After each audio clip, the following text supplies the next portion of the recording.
Welcome back. Nice to be with you. This is video 2 for section 14.1, and it's going to give you more techniques on how to evaluate definite integrals like a to b fx dx. Okay, and some of these formulas you might have seen before in section 15.1. Only difference is probably you did not have those limits a to b. Those are indefinite integrals. So let me quickly review these properties and show you one or two examples how to use these things to evaluate definite integrals. So please do pay attention to this. First thing you need to know in order to evaluate a definite integral is the fundamental theorem of calculus. We talked about this in the last class. So this is the technique, really. So integral a to b little fx dx is capital F of x in between the limits a and b, which means f of b minus f of a. You plug in the upper limit first minus the value at the lower limit. What is this f of x? This f of x is an antiderivative. As you observed in section 15.1, when you try to evaluate indefinite integral, you get a function plus a constant. As I mentioned in the previous video, you really don't need to worry about the constant, just take the function. That's your f of x here. This is the main ingredient in evaluating definite integrals. And a couple of properties, like I said, you have seen this property, constant times a function. If you want to integrate, you pull the constant out. You do the same thing here.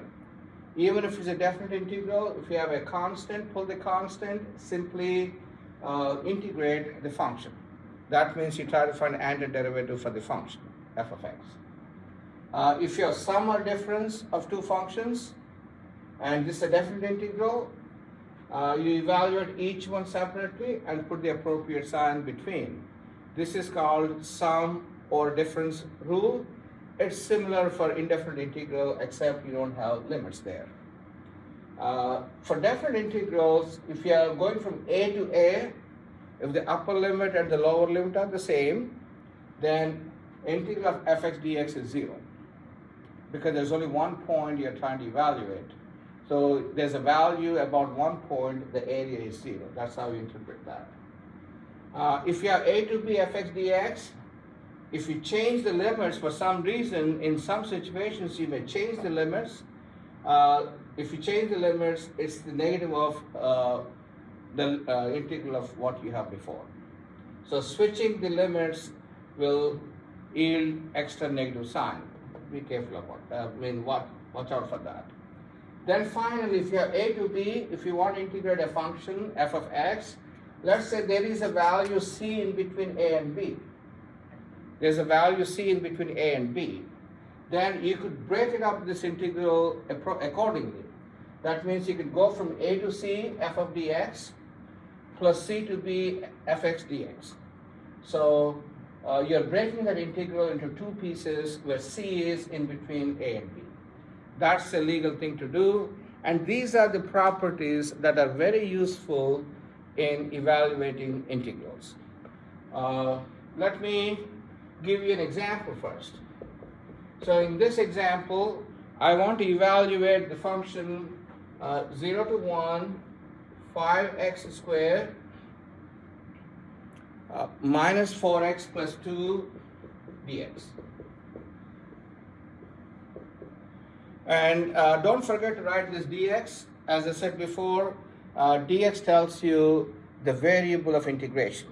So this is a function of x, and we have to treat x as a variable here. So this equals, so here you could say it's a sum of, there are three functions here. One is 5x squared, another is 4x, and the last one is 2. There's a minus and plus. So you can apply this property here. If you have a bunch of functions, sum and differences, you could break them up into pieces. Therefore, if I want to apply this property, this is same as 0 to 1, 5x squared dx, that's my first integral, minus integral 0 to 1 4x dx plus integral 0 to 1 2 dx. Okay, so I used this property 3, extending it to 3 functions. Then here, if you want, you could pull that 5 outside. So this is 5 times integral 0 to 1 x squared dx. If you want to pull that 4 out, negative 4 times integral 0 to 1 x dx. If you want to pull that 2 out, if you pull that 2 out, what do you have inside? It is 1, because 2 times 1 is 2 dx. So you have 3 integrals you have to evaluate. Here you can use your power rule. So it's 5 times, what's the indefinite integral or antiderivative for x squared? Since you're talking about integral, increase the power by 1 and divide by that number. So this would be 5x cubed over 3. In between the lines 0 and 1, that means you evaluate this at 1 minus the value at 0, minus 4 times x squared by 2, evaluate, maybe I'm going to put brackets here, minus 4 times, evaluate this, plus 2 times, integral of 1 is x is in between 0 and 1, you evaluate this. So I wrote extra parentheses to evaluate each of those. Now, so this is where I use fundamental theorem of calculus. We go from here to there in each of these integrals. Now the final step is to compute this value.